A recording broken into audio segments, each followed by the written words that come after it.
سنار کے بارے میں عارف رومی نے لکھا ہے کہ وہ نا اس نے بے اولاد تھا تو اس نے ایک بچہ لے کے پال لیا. تو بچہ اس کو باپ کہتا تھا, اس کی بیوی کو ماں کہتا تھا. انہوں نے لے پال ایک بچہ تھا, اور یہ لوگ جن کی اولاد نہیں ہوتی ترس جاتے ہیں, کئی دفعہ ترسے ہوئے لوگ تھے. بچے کو لے لیا, پالا. وہ بچے نے بھی حد کر دی فرما برداری کی. اب وہ جوان ہو گیا, بڑا خوبصورت جوان ہوا. وہ سنار کہتا ہے کہ ساری زندگی میں نے صفائی میں نیکی میں گزار دی. ایک دن دکان کے پہ ایک عورت آئی تو وہ کہنے لگی یہ چوڑیاں مجھے خود سے آپ پہنا دیں. وہ کہتا ہے میں نے جب اس کا ہاتھ پکڑا تو میرے دل میں غلط خیال آ گیا. میں نے غلط نظریے سے اس کا ہاتھ پکڑا, اور جب میں نے اس کا وہ ہاتھ اس نظریے سے پکڑ لیا, تھام لیا, بہرحال وہ چلی گئی, لیکن وہ میرے ذہن کے اندر ناپاکی آ گئی. تو میں گھر گیا تو میری بیوی باہر کھڑی تھی اور رو رہی تھی, تڑپ رہی تھی. میں نے اسے کہا کیا ہوا؟ تو وہ کہنے لگی پر آج اس نے غلط ذہن سے میرا ہاتھ پکڑ لیا ہے اور میں تڑپ گئی ہوں, ٹوٹ گئی ہوں کہ یہ اگرچہ لے پالک تھا, کسی کا تھا, پر میں نے تو پتر سمجھ کے پالا تھا, یہ کیا ہوا؟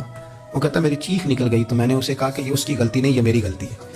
میں نے بہرحال نظر گندی کی ہے تو رب نے مجھے سزا دی, یہ مجھے سزا ملی ہے. تو کسی کی بہن کو پھول بھیجنا چاہتا ہے تو اگر اسی رات تیری بہن کو پھول آ گیا تو کسی کی بیٹی پر گندی نظر ڈالتا ہے تو اگر یہ تیرے گھر میں یہ قرض چکانا پڑا.